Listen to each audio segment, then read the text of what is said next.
All right, we are live. I hope everyone's had a good weekend. Everyone's had a good week so far. Yeah, this is the last assignment. We're all done for the year. It's kind of cool. Something we should celebrate. Now, I still don't know why everything's all messed up, so I don't know how many people are actually participating. But regardless, we're going to go over a few of these. So we're going to go over sections A and B. So it says A, it gives us functions, and then it wants us to find the various types of functions. So those are function compositions. So on number 1, for A, it's saying f of 3 plus g of 3. Well, it means plug 3 into my f function, and then plug 3 into my g function.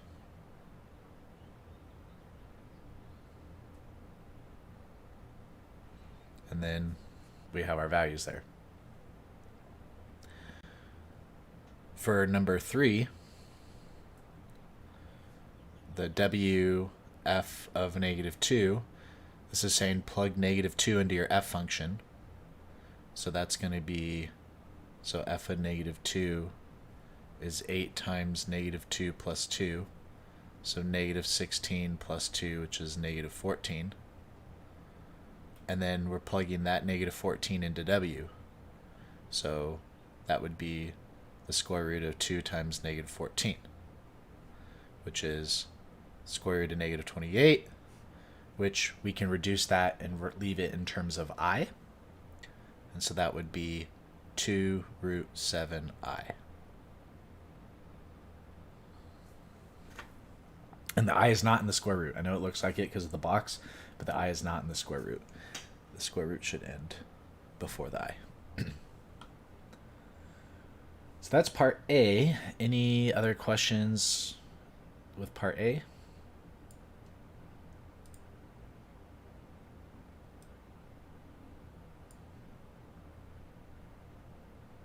For number 4, you just take negative 3, you plug that into H, simplify it, plug that into G, simplify it, plug that into F, simplify it.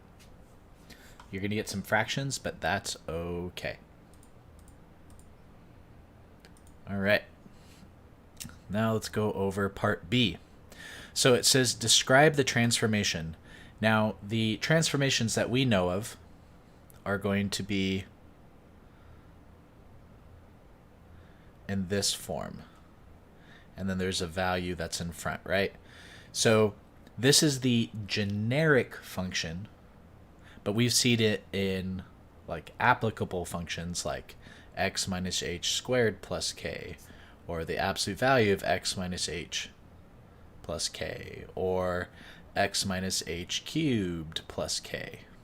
So even though that there are different applicable functions that have that, the generic way for us to write that transformation of function, it's all the same. So on number 1, when it says f of x plus 2, this right here is my k. So the transformation that I would use would be moves up 2 spaces. So up 2 spaces. Or you could say vertical shift is 2. For number 2, when it says f of x minus 9. So this is a horizontal shift. So you'd say horizontal shift. So horizontal shift 9. You could write positive 9, you could write positive 2 to be a little more descriptive. That's all fine.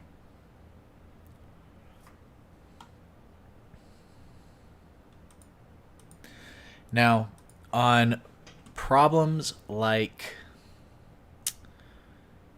let's say 6. So we have f of 2x minus 2 plus 3. We briefly mentioned it, but we didn't really go through too much into it, and that's okay.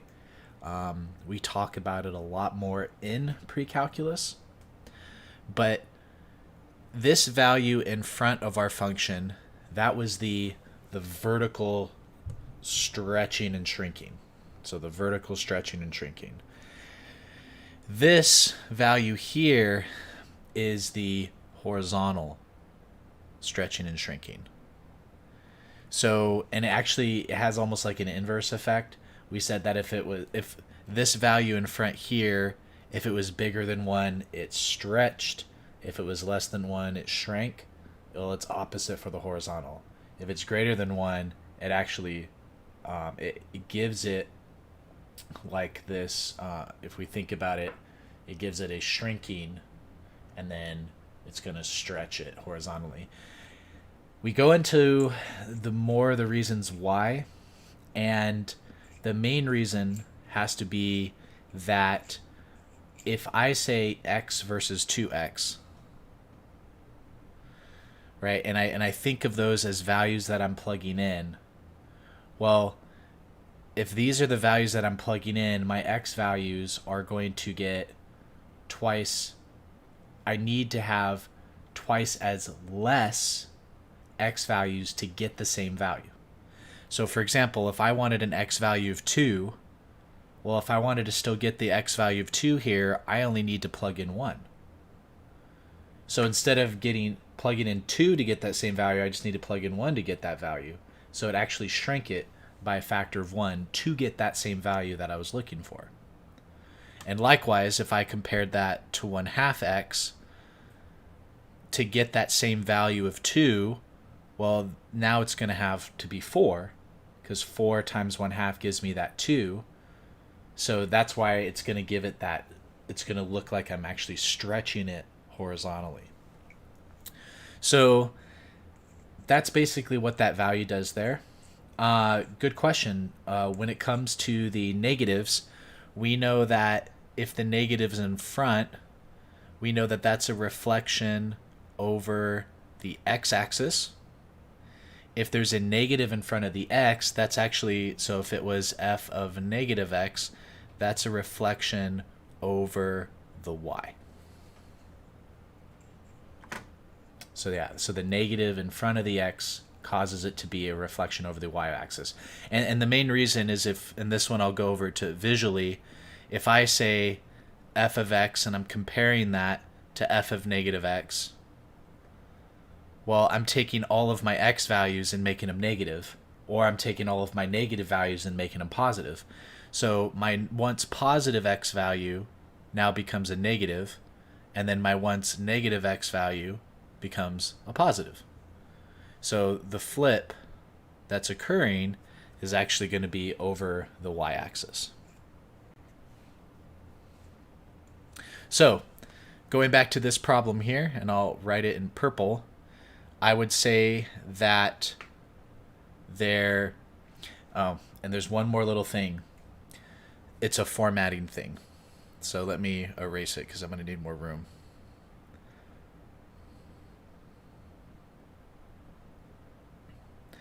It's actually something we don't have to do when it comes to the y's, but for the x values, if you have a value in front of x, you have to factor it.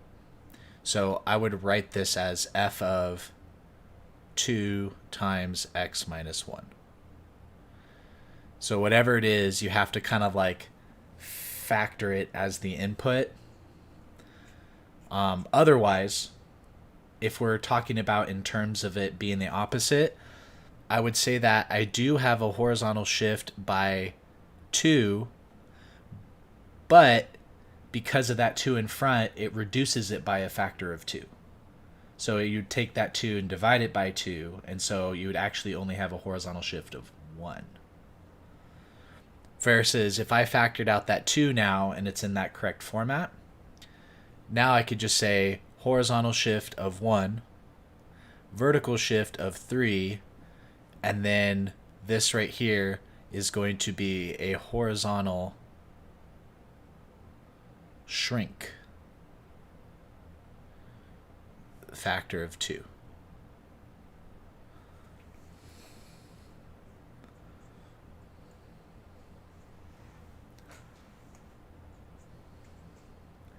Any questions about that?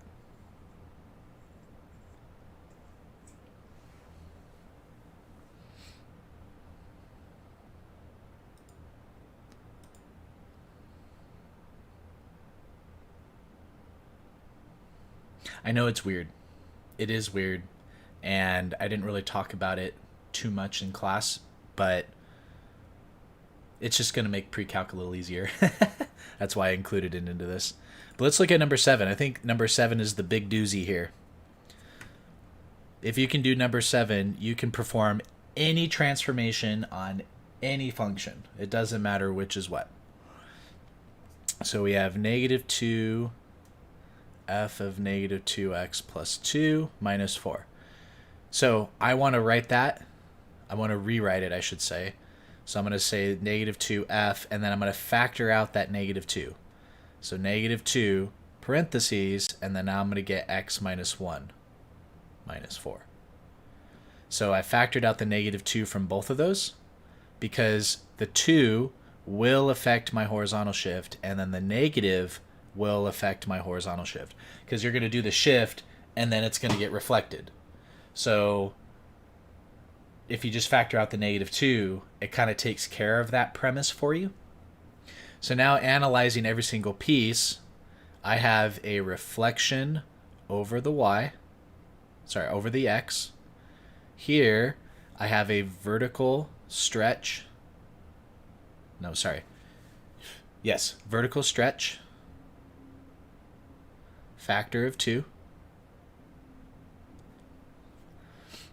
Here, I have a reflection over the y.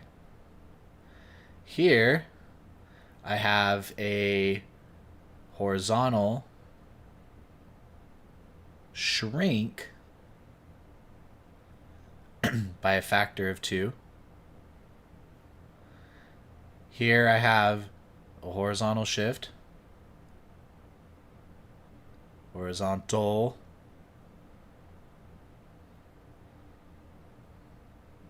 of 1, and then a vertical shift of negative 4. Now what you're going to notice is being able to understand each of those components, it's going to allow us to now talk about functions more abstractly, because this process of how a function shifts applies to every function. And before I kind of go into that example, did it kind of make sense what I did here, Alexis?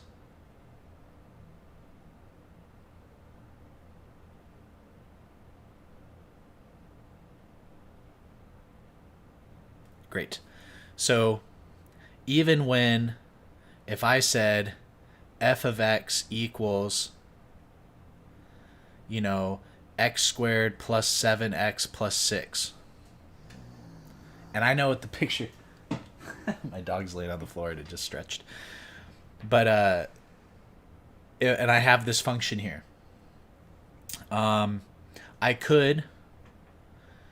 let's just say hypothetically, I can go through and I can find the intercepts, and I know that my graph at -1 and -6, my graph is going to look something like that. Like, it's just a quick rough sketch.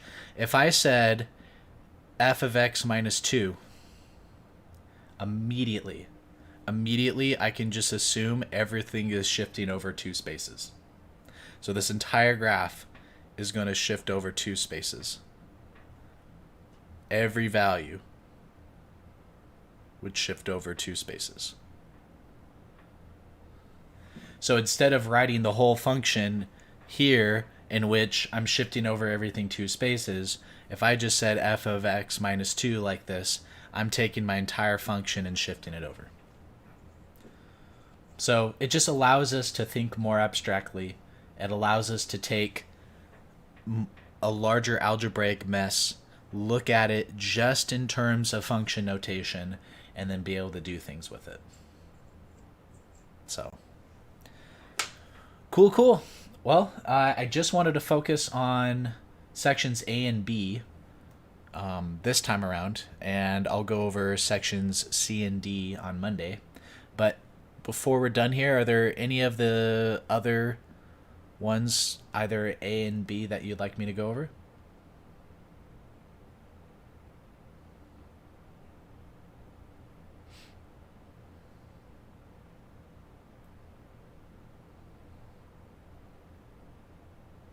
Number 4 in part A.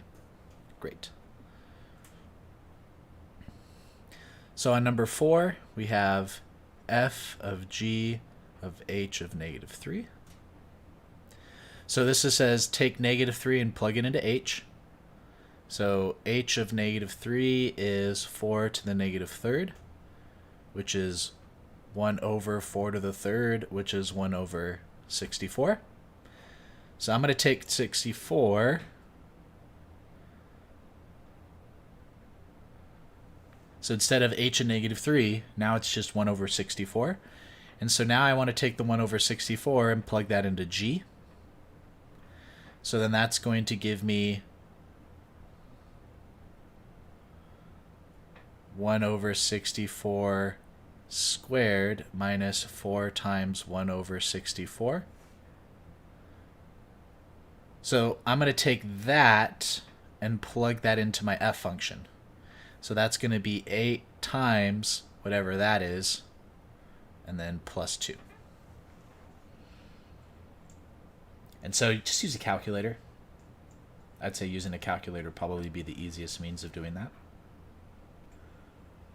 And depending on your calculator, it might give it your answer in fraction or decimal, but either or works.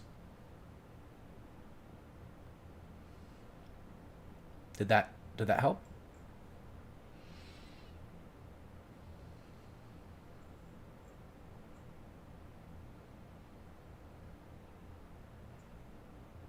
Yay.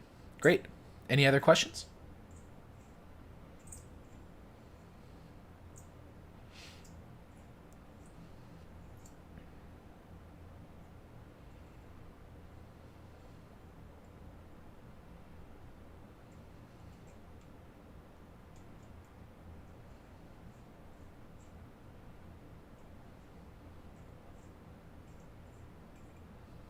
Cool. Well, doesn't seem like there's any other questions.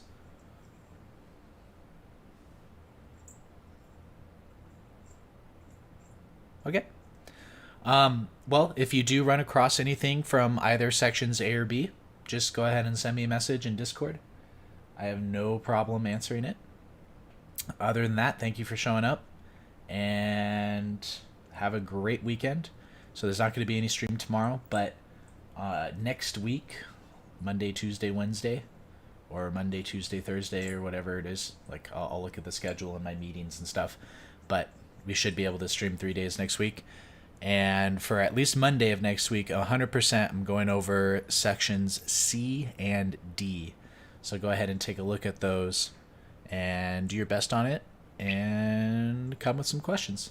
So, cool. Well, I hope you're safe, and I hope that you have a good weekend. See you guys.